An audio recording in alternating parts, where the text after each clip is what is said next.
അസ്സലാമു അലൈക്കും വറഹ്മത്തുള്ളാഹി വബറകാതുഹു. അൽഹംദുലില്ലാഹ്. ഇന്ന് നമ്മൾ ചർച്ച ചെയ്യുന്ന വിഷയം ധാരാളം ആളുകൾ സങ്കടം പറഞ്ഞ് വിളിക്കുന്നൊരു വിഷയമാണ് ബിസിനസ് തകർച്ചയുമായി ബന്ധപ്പെട്ട വിഷയങ്ങൾ. വിദേശത്തു നിന്നും സ്വദേശത്തു നിന്നും ധാരാളം വിളികൾ, വളരെ പ്രയാസങ്ങൾ പറഞ്ഞ് കച്ചവടക്കാർ, ബിസിനസ്സുകാർ അവരുടെ ബിസിനസ് എത്രയായിട്ടും ഡെവലപ്പായി കിട്ടുന്നില്ല, ഉയർച്ചയിലേക്ക് എത്തുന്നില്ല, കടങ്ങളിൽ മുങ്ങുകയാണ്, തകർന്നു പോകുകയാണ്, ഒരു രക്ഷയും കിട്ടുന്നില്ല, എന്താണ് ചെയ്യേണ്ടത് എന്ന് അന്വേഷിച്ച് ധാരാളം കോളുകൾ വരാറുണ്ട്. അതുമായി ബന്ധപ്പെട്ട ചില വിഷയങ്ങൾ അവർക്ക് വേണ്ടി പ്രത്യേകം സൂചിപ്പിക്കുകയാണ്. നമ്മുടെ ബിസിനസ് എങ്ങനെയാണ് ഉയർച്ചയിലേക്ക് എത്തുക, എന്തുകൊണ്ടാണ് തകർന്നു പോകാനുള്ള കാരണം, അത് തകരാതിരിക്കാൻ എന്ത് ചെയ്യണം, അതിൻ്റെ ആത്മീയമായ പരിഹാരം എന്ത്, ഭൗതികമായ ശ്രദ്ധിക്കേണ്ട വിഷയങ്ങൾ എന്തൊക്കെയാണ്, ഇതൊക്കെയാണ് വളരെ ചെറിയ രൂപത്തിൽ പറയാൻ ഉദ്ദേശിക്കുന്നത്. ആദ്യമേ ഒരു സന്തോഷ വാർത്ത എന്നുള്ളവർക്ക് പറയട്ടെ. കച്ചവടം ചെയ്യുന്ന ആളുകൾക്ക് അള്ളാഹു വലിയ ഓഫറാണ് നൽകിയിട്ടുള്ളത്. നാളെ പരലോകത്ത് സ്വർഗത്തിൽ അമ്പിയാക്കളോടൊപ്പമാണ് അവർക്ക് സ്വർഗീയ സ്ഥാനം എന്ന് മുത്തുനബി സ്വല്ലല്ലാഹു അലൈഹി വസല്ലമ തങ്ങൾ ഒരു ഹദീസിലൂടെ പഠിപ്പിക്കുന്നതായിട്ട് കാണാൻ കഴിയും. അത്താജിറു സ്വദൂഖുൽ അമീനു മഅൻ നബിയ്യിന വസ്സുദ്ദീഖീന വശുഹദാഇ വസ്സാലിഹീൻ ഔ കമാ ഖാല റസൂലുള്ളാഹി സ്വല്ലല്ലാഹു അലൈഹി വസല്ലം. പ്രവാചകന്മാരോടൊപ്പം, ശുഹദാക്കളോടൊപ്പം വലിയ സ്വർഗീയ സ്ഥാനം ലഭിക്കുന്നവരാണ് കച്ചവടം ചെയ്യുന്ന സ്വാദിഖ്, സത്യം പറഞ്ഞ് കച്ചവടം ചെയ്യുന്ന, മാന്യമായി കച്ചവടം ചെയ്യുന്ന, കച്ചവടത്തിൽ കളവും വഞ്ചനയും നടത്താതെ കച്ചവടം ചെയ്യുന്ന ആളുകൾക്ക് എന്ന് ഹദീസിൽ കാണാൻ കഴിയും. ഇനി പറയാൻ പോകുന്ന വിഷയങ്ങൾ, നമ്മുടെ കച്ചവടം വിജയിക്കണമെങ്കിൽ ആദ്യമായി നമ്മൾ ശ്രദ്ധിക്കേണ്ട ചില കാര്യങ്ങളുണ്ട്. ഒന്നാമതായി പറയാനുള്ളത്, നമ്മളൊരു കച്ചവടം തുടങ്ങുമ്പോൾ നമ്മുടെ കാശുകൊണ്ട് കച്ചവടം തുടങ്ങുക എന്നുള്ളതാണ്. മറ്റുള്ള ആളുകളുടെ കാശുകൊണ്ട് കച്ചവടം തുടങ്ങുമ്പോൾ അതിൽ വലിയ ആത്മാർത്ഥത നമുക്കുണ്ടായിക്കൊള്ളണമെന്നില്ല. ആത്മാർത്ഥത ഉണ്ടാവാത്ത കാരണം കൊണ്ട് കൃത്യമായ സമയത്ത് ഷോപ്പ് തുറക്കലും അല്ലെങ്കിൽ അതിന് പിന്നിലുള്ള കഠിനാധ്വാനങ്ങളുടെ മൂർച്ച കുറയാൻ സാധ്യതയുണ്ട്. രണ്ടാമതായി ശ്രദ്ധിക്കാനുള്ളത്, കച്ചവടത്തിന് ചില നേക്കുകളും ചില ഐഡിയകളും ഉണ്ട്. അത് പഠിക്കുക, മനസ്സിലാക്കുക എന്നുള്ളതാണ്. കച്ചവടക്കാരിൽ നിന്നും അല്ലെങ്കിൽ കച്ചവടവുമായി ബന്ധപ്പെട്ട് നമ്മൾക്കുണ്ടായിരിക്കേണ്ട ചില അറിവുകളും പരിജ്ഞാനങ്ങളുമുണ്ട്. ആ അറിവുകൾ പഠിച്ചുകൊണ്ടായിരിക്കണം കച്ചവടം ചെയ്യേണ്ടത്.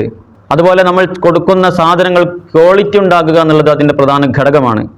അതുപോലെ നമ്മളിലേക്ക് കടന്നു വരുന്ന കസ്റ്റമേഴ്സ്, അവരോട് മാന്യമായ പെരുമാറ്റം ഉണ്ടാകുക, ഒന്ന് ചിരിക്കാൻ തയ്യാറാവുക, അവരോട് കാര്യങ്ങളെക്കുറിച്ചൊന്ന് വിശദീകരിക്കാൻ തയ്യാറാകുക. പലപ്പോഴും നമുക്ക് പല അനുഭവങ്ങളുണ്ട്. ചില ഷോപ്പിലേക്ക് നമ്മൾ കയറി ചെന്നാൽ അവർ ആ ഇരുന്ന കസേരയിൽ അവിടെ ഉണ്ടാകും. ആ കസേരയിൽ എന്തോ പശയിട്ട് ഒട്ടിച്ചു വെച്ചതുപോലെ എന്തിനാണ് വന്നത്, എന്താണ് വേണ്ടത് എന്ന് പറയാൻ പോലും, ചോദിക്കാൻ പോലും സന്മനസ് കാണിക്കാത്ത ധാരാളം കച്ചവടക്കാർ നമുക്ക് കാണാൻ കഴിയാറുണ്ട്. പലപ്പോഴും നമ്മൾ ചിന്തിച്ചു പോകാറുണ്ട്, ഇവൻ ഈ ഷോപ്പിന്റെ മുതലാളിയാവുകയില്ല, അല്ലെങ്കിൽ ഇവന്റെ സ്വന്തം കാശ് കൊണ്ടായിരിക്കുകയില്ല ഈ കച്ചവടം നടത്തുന്നത് എന്ന് തോന്നിപ്പോകാറുണ്ട്. കാരണം ഒരു ആത്മാർത്ഥതയും ആ കച്ചവടത്തിൽ ഇല്ലാത്ത ആളുകളെ നമുക്ക് കാണാൻ കഴിയും. അങ്ങനെ ആയി പോകരുത്. അതുപോലെ തന്നെ ഒരു പ്രൊഡക്റ്റ് നമ്മൾ വിൽക്കുന്ന സമയത്ത് അതിനെക്കുറിച്ചുള്ളൊരു വിശദീകരണം നമ്മൾ പറഞ്ഞു കൊടുക്കുക എന്നുള്ളത് ആ വാങ്ങാൻ വരുന്ന ആളുകൾക്ക് വലിയ സമാധാനമാണ്. ഈ സാധനം നല്ല ക്വാളിറ്റിയുള്ള സാധനമാണ്, അല്ലെങ്കിൽ ഇത് ക്വാളിറ്റി കുറഞ്ഞ സാധനമാണ്, ഇത് ഇതിനേക്കാളും ക്വാളിറ്റി ഉള്ള സാധനമാണെന്ന് പറഞ്ഞിട്ട് ആ ഐറ്റംസിനെ കുറിച്ച് അവരെടുക്കുന്ന കസ്റ്റമേഴ്സ് വന്ന് എടുക്കുന്ന സെലക്ട് ചെയ്യുന്ന സാധനത്തിൻ്റെ ഗുണങ്ങളെക്കുറിച്ചും ദോഷങ്ങളെക്കുറിച്ചും പറഞ്ഞു കൊടുക്കുമ്പോൾ ഒരു വിശ്വാസത അവർക്കുണ്ടാകുമെന്നുള്ളത് തീർച്ചയാണ്. അപ്പോൾ അതിനെക്കുറിച്ചുള്ള അവരോട് എക്സ്പ്ലെയിൻ ചെയ്ത് കൊടുക്കുക എന്നുള്ളത് ഒരു ബിസിനസ്സുകാരനെ കുറിച്ച് വളരെ പ്രധാനപ്പെട്ട ഒരു വിഷയമാണ്. അതുപോലെ നമ്മുടെ കച്ചവടം, ബിസിനസ് ഒരിക്കലും ആത്മാർത്ഥതയില്ലാത്ത ഒരാളെ നമ്മൾ ഏൽപ്പിച്ചു പോകരുത്. അത് വിശ്വാസയോഗ്യമല്ലാത്ത ഒരാളെയും ഏൽപ്പിച്ചു പോകാൻ പാടില്ല എന്നുള്ളത് വളരെ പ്രധാനപ്പെട്ട ഒരു വിഷയമാണ്. അതുപോലെ കച്ചവടം ചില ആളുകൾക്ക് പറ്റുന്ന മിസ്റ്റേക്ക് എന്താണെന്ന് ചോദിച്ചാൽ, കച്ചവടം ആരംഭിക്കും. ആ ആരംഭിച്ച കച്ചവടം ഒന്ന് പച്ച പിടിച്ച് വരുമ്പോഴേക്കും അവൻ ഒന്നുകിൽ അതിനെ കൂടുതൽ മോടി വർദ്ധിപ്പിക്കുന്ന വലിയ എക്സ്പെൻസ് ചിലവാക്കുന്ന സാഹചര്യം ഉണ്ടാകും. ലക്ഷങ്ങൾ അവിടെ വീണ്ടും ചിലവാക്കും. അല്ലെങ്കിൽ ആ കച്ചവടം ക്ലച്ചായി പോകുന്നുണ്ട് എന്ന് കാണുമ്പോഴേക്കും അതിമോഹം വന്ന് മറ്റൊരു ടൗണിലോ അല്ലെങ്കിൽ മറ്റൊരു സ്ഥലത്തോ ഇതുപോലെ മറ്റൊരു കച്ചവടം തുടങ്ങും. ഇവിടെ ഒരാളെ ഏൽപ്പിച്ച് രണ്ടും കൂടി മാനേജ് ചെയ്യാമെന്ന് കരുതി അവൻ മറ്റൊന്നും തുടങ്ങും. അതും ഡെവലപ്പ് ചെയ്യാൻ കഴിയില്ല, ഇതും ശ്രദ്ധിക്കാൻ കഴിയുന്നില്ല. അവൻ്റെ സ്വന്തം കാര്യങ്ങളും ഇതിൻ്റെ ഇടയിൽ നിന്ന് വട്ടം കറങ്ങിയിട്ട് അവൻ രണ്ടുമില്ലാത്തൊരവസ്ഥ പല ആളുകൾക്കും സംഭവിക്കുന്ന ഒരു ഗുരുതരമായ പിഴവാണ്. അവനവൻ്റെ കൊക്കിലൊതുങ്ങുന്ന, അവനവനെ നിയന്ത്രിച്ചാൽ കിട്ടുന്ന രൂപത്തിലാണ് ഈ കാര്യങ്ങൾ കൈകാര്യം ചെയ്യേണ്ടത്. ചില ആളുകളുടെ മിസ്റ്റേക്ക് എന്താണെന്ന് വെച്ചാൽ, ആ കച്ചവടം വലുതാകുന്നതിനനുസരിച്ച് അത് വിപുലപ്പെടുത്തുക എന്നുള്ളത് വളരെ അനിവാര്യമാണ്. അതുകൊണ്ട് തന്നെ എനിക്ക് തന്നെ ഷോപ്പ് തുറക്കണം, എനിക്ക് തന്നെ ഷോപ്പ് അടക്കണം, ഞാൻ തന്നെ സാധനം എടുത്തു കൊടുക്കണം, ഞാൻ തന്നെ കാശ് വാങ്ങണം, എല്ലാം സ്വന്തമായി കൈകാര്യം ചെയ്യണം, മറ്റാരെയും ഒരു വിശ്വാസവും ഇല്ലാത്തൊരവസ്ഥ വന്നുകൊണ്ട് ആരെയും വിശ്വസിക്കാതെ ആരെയും ഒന്നും ഏൽപ്പിക്കാതെ ആ കച്ചവടം അവനവനെ തന്നെ ചെയ്യണം എന്ന് വാശി പിടിച്ചുകൊണ്ട്, അല്ലെങ്കിൽ മറ്റൊരാളെ വിശ്വാസമില്ലാത്ത കാരണം കൊണ്ട് ഈ കച്ചവടം പുരോഗതിയിലേക്ക് എത്താതെ അങ്ങനെ മുടങ്ങിപ്പോകുന്ന സാഹചര്യവും നമ്മൾ കണ്ടുവരാറുണ്ട്. കാരണം കച്ചവടം വിപുലമാകുന്നതിനനുസരിച്ച് ഓരോ ആളുകൾക്കും വ്യത്യസ്തമായ ചാർജുകൾ കൊടുത്തുകൊണ്ട് ഇതിനെ വീണ്ടും വീണ്ടും വലുതാക്കി കൊണ്ടുവരികയാണ് നമ്മൾ ചെയ്യേണ്ടത്. അതുപോലെ നമ്മുടെ കച്ചവടത്തിന് ഒരു അടുക്കും ചിട്ടയും അനിവാര്യമാണ്.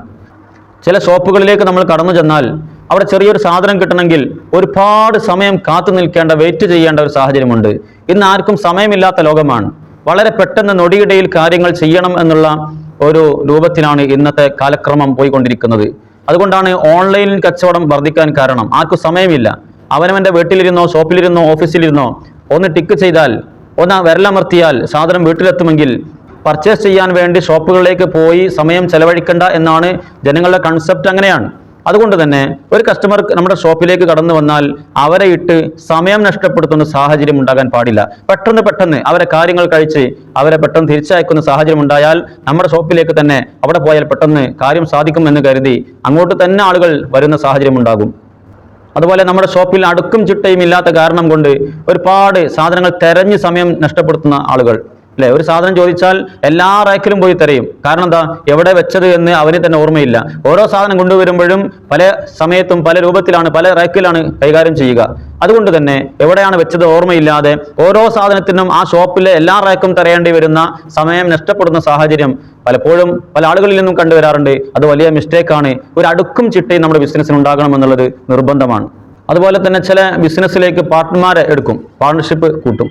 ഈ പാർട്ണർഷിപ്പ് കൂട്ടുമ്പോൾ ശ്രദ്ധിക്കേണ്ട വളരെ പ്രധാനപ്പെട്ട ഒരു വിഷയം, മതപരമായി നമ്മൾ ചിന്തിക്കേണ്ട, മുസ്ലിമീങ്ങളായ ആളുകൾ പ്രത്യേകിച്ച് മതപരമായി ചില നിയമങ്ങൾ അവരുടെ കച്ചവട വിഷയങ്ങളിലൊക്കെ ഉണ്ട്. ഒരു പാർട്ട്ണറെ നമ്മുടെ ഷോപ്പിലേക്ക് അല്ലെങ്കിൽ നമ്മുടെ ബിസിനസ്സിലേക്ക് എടുക്കുമ്പോൾ അവരോട് അതിൻ്റെ ലാഭത്തെക്കുറിച്ചും നഷ്ടത്തെക്കുറിച്ചും മൂലധനത്തെക്കുറിച്ചൊക്കെ നല്ലവണ്ണം വിശദീകരിച്ച് പറഞ്ഞു കൊടുക്കൽ നിർബന്ധമാണ്. വളരെ പ്രധാനപ്പെട്ട മറ്റൊരു വിഷയം, പല ആളുകൾക്കും കച്ചവടം തകർന്നു പോകാനുള്ള കാരണം അവർ കച്ചവടത്തിൻ്റെ സക്കാത്ത് കൊടുക്കുന്നില്ല എന്നുള്ളതാണ്. കച്ചവടത്തിന്റെ സക്കാത്ത് ഒരൊറ്റ രൂപയെങ്കിലും, ഒരു ഫിൽസെങ്കിലും നമ്മുടെ മുതലിൽ പെട്ടിട്ടുണ്ടെങ്കിൽ ഒരിക്കലും ആ കച്ചവടം ക്ലച്ച് പിടിക്കുമെന്ന് ഒരാളും വിചാരിക്കേണ്ടതില്ല. അള്ളാഹുവിൽ നിന്ന് കൂടുതൽ അനുഗ്രഹങ്ങൾ നമുക്ക് ഉണ്ടാവണമെങ്കിൽ അള്ളാഹു തന്നതിൽ നന്ദി കാണിക്കൽ അനിവാര്യമാണ്. അതുകൊണ്ട് കച്ചവടത്തിന്റെ സക്കാത്ത് കൃത്യമായി അങ്ങോട്ട് പോയാലും വേണ്ടിയില്ല, ഒരൊറ്റ കാൽ പണം പോലും നമ്മുടെ കച്ചവടത്തിൽ ഇങ്ങോട്ട് കലരാതെ നമ്മൾ ശ്രദ്ധിക്കേണ്ടതുണ്ട്. അപ്പോഴേ കച്ചവടം വിജയിക്കുകയുള്ളൂ. സക്കാത്ത് കൊടുക്കാത്ത ആളുകൾ സക്കാത്തൊന്നും കൊടുത്തു വിട്ടാതെ നാട്ടിലുള്ള സ്വലാത്ത് പെട്ടിയിലേക്ക് 100 രൂപ ഇട്ടത് കൊണ്ട് മാത്രം കാര്യമായില്ല. അതുകൊണ്ട് സക്കാത്ത് കൊടുത്തു വിട്ടുക എന്നുള്ളത് വളരെ അനിവാര്യമായ കാര്യമാണ്. എന്നാൽ ചില ആളുകൾ ഇതെല്ലാം ക്ലിയറാണ്, ഇതെല്ലാം സൂക്ഷ്മമായി നിരീക്ഷിച്ചുകൊണ്ട് കൈകാര്യം ചെയ്യുന്ന നല്ല നല്ല കച്ചവടക്കാരുണ്ട്. എന്നാലും അവരുടെ കച്ചവടത്തിൽ പുരോഗതി വരാതെ പ്രയാസപ്പെടുന്നതായിട്ട് കാണാൻ കഴിയും. അതിന് പല കാരണങ്ങളും ബാഹ്യമായിട്ടും ആന്തരികമായിട്ടുമുണ്ട്. അതിൽപ്പെട്ട വളരെ വിശേഷപ്പെട്ട ഒരു വിഷയമാണ് കണ്ണേറ്, കച്ചവടത്തിന് കണ്ണേറ് പറ്റുക എന്നുള്ളത്. അതുപോലെ തന്നെ നാവേറ് പറ്റുക വളരെ പ്രധാനപ്പെട്ടതാണ്. അതുകൊണ്ട് തന്നെ ഇത്തരം കാര്യങ്ങൾ ഉണ്ടാകുന്ന സമയത്ത് നമ്മൾ എല്ലാ ദിവസവും ശ്രദ്ധിക്കേണ്ടത്, വീട്ടിൽ നിന്നിറങ്ങി കച്ചവട സ്ഥാപനത്തിലേക്ക് കയറുന്ന സമയത്ത് ഒരു 7 ആയത്തിൽ കുറിച്ച് ഓതിയിട്ട് നമ്മുടെ നെഞ്ചിലേക്ക് ഊതി നമ്മൾ ആ ഷോപ്പിലേക്ക് കയറുക.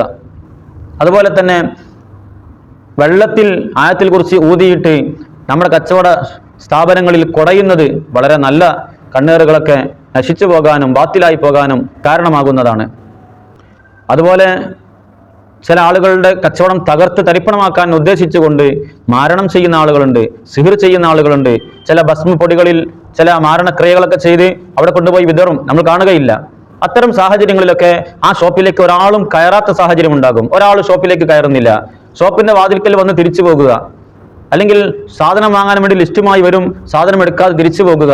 ഒരാൾ ഷോപ്പിലേക്ക് അടുക്കാതിരിക്കുക എന്നുള്ളത് ദൂരവ്യാപകമായി ഇത്തരം മാരണക്രിയകളെ കൊണ്ടും കണ്ണേറ് കൊണ്ടും പ്രയാസപ്പെടുന്ന ചില ബിസിനസ്സുകാരെ അഭിമുഖീകരിക്കുന്ന പ്രശ്നമാണ്.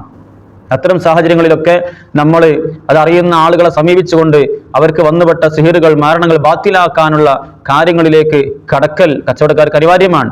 പ്രത്യേകിച്ചും കച്ചവടക്കാരാകുമ്പോൾ മാസാമാസം തന്നെ അവർക്കുണ്ടാകുന്ന തട്ടുമുട്ടുകൾ ഒഴിവാക്കുക എന്നുള്ളത് വളരെ പ്രധാനപ്പെട്ട വിഷയമാണ് എന്നാണ് പറയാറുള്ളത്. ഓരോ മാസത്തിൽ തന്നെ. കാരണം തീർച്ചയായിട്ടും നൂറുകണക്കിന് ആളുകൾ, ഒരു കച്ചവടം നടക്കുന്ന ഷോപ്പാണെങ്കിൽ അതിനെക്കുറിച്ച് പറയാനുണ്ടാകും, നൂറുകണക്കിന് ആളുകൾ പറയാനുണ്ടാകും. അതുകൊണ്ട് തന്നെ ഇടക്കിടക്ക് നമ്മൾ സുരക്ഷിതരാവുക എന്നുള്ളത്, ഒരു റീഫ്രഷ് ചെയ്യുക എന്നുള്ളത് അനിവാര്യമാണ്. ആ കാര്യങ്ങളൊക്കെ നമ്മൾ ശ്രദ്ധിക്കുക. അതുകൊണ്ട് തന്നെ നമ്മൾ ചെറിയ ചെറിയ ദിക്റുകളെ കൊണ്ട്, ആയത്തുകളെ കൊണ്ട് നമ്മൾ തന്നെ സ്വമേധയാ ജീവിതത്തിൽ പാലിച്ചും പകർത്തിയും നിത്യമായി ചൊല്ലിക്കൊണ്ടും ഇത്തരം ഷർറുകൾ നമ്മളിലേക്ക് അടുക്കാതിരിക്കാൻ വേണ്ടി പരമാവധി ശ്രദ്ധിക്കുക. ഇനി നമുക്ക് ഷർറ് വന്നിട്ടുണ്ടെങ്കിൽ നിർബന്ധമായിട്ടും അത് നീക്കാനുള്ള കർമ്മങ്ങളുമായി മുന്നോട്ട് പോകുന്ന ആളുകളെ സമീപിച്ചുകൊണ്ട് അത്തരം ഷർറുകൾ ബാത്തിലാക്കാൻ വേണ്ടി അടിയന്തരമായ കാര്യങ്ങൾ നമ്മൾ ശ്രദ്ധിക്കുക. അതുപോലെ തന്നെ കച്ചവടം ചെയ്യുന്നത് നമുക്ക് പണം സമ്പാദിക്കാൻ വേണ്ടിയാണ്. പണത്തിലാണ്, നമുക്ക് വരുമാനത്തിലാണ് വർധനവ് വേണ്ടത്, പുരോഗതി വേണ്ടത്.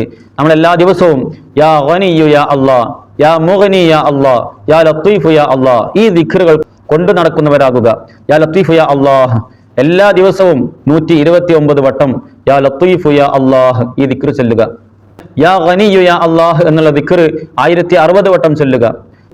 യാ മുഗ്നി യാ അല്ലാഹ് എന്ന ദിക്ർ 1100 വട്ടം ചൊല്ലുക. ഇങ്ങനെ ഇത് നിത്യമാക്കിയാൽ വലിയ വലിയ പുരോഗതികൾ, സാമ്പത്തികമായ പുരോഗതികൾ നമുക്കുണ്ടാകും. നമ്മുടെ കച്ചവട ബിസിനസിന്റെ വിഷയങ്ങളിലൊക്കെ വലിയ ഫതഹുകളും വലിയ ഉയർച്ചകളും ഉണ്ടാകുമെന്നുള്ളത് ഉറപ്പാണ്. അതുകൊണ്ട് ഈ കാര്യങ്ങളൊക്കെ ശ്രദ്ധിക്കുക. കച്ചവടത്തിൽ തകർന്നു പോയ ആളുകൾ എന്താണ് അതിന്റെ കാരണമെന്നുള്ളത് മനസ്സിലാക്കി അതിന് പെട്ടെന്ന് തന്നെ പരിഹാരം കണ്ടെത്തി അത്തരം ഷർറുകളിൽ നിന്ന് മാറി പിന്നീട് ഉയർച്ചയിലേക്ക് എത്താനുള്ള കാര്യങ്ങളൊക്കെ സ്വീകരിക്കുക. അള്ളാഹു നമ്മുടെ കച്ചവടത്തിലും ബിസിനസ്സുകളിലും എല്ലാ വരുമാന മാർഗങ്ങളിലും വലിയ പുരോഗതിയും നിഅമത്തും വർദ്ധിപ്പിച്ചു തരുമാറാവട്ടെ. എല്ലാ കടക്കണികളിൽ നിന്നും ഷർറിൽ നിന്നും അള്ളാഹു നമ്മെ രക്ഷപ്പെടുത്തുമാറാവട്ടെ. തകർന്നു പോകുന്ന ചിന്തകളിൽ നിന്നും ആലോചനകളിൽ നിന്നും പ്രവർത്തനങ്ങളിൽ നിന്നും അള്ളാഹു നമ്മെ എല്ലാവരെയും കാത്തുരക്ഷിക്കുമാറാവട്ടെ. അസ്സലാമു അലൈക്കും വറഹ്മത്തുള്ളാഹി വബറകാതുഹു.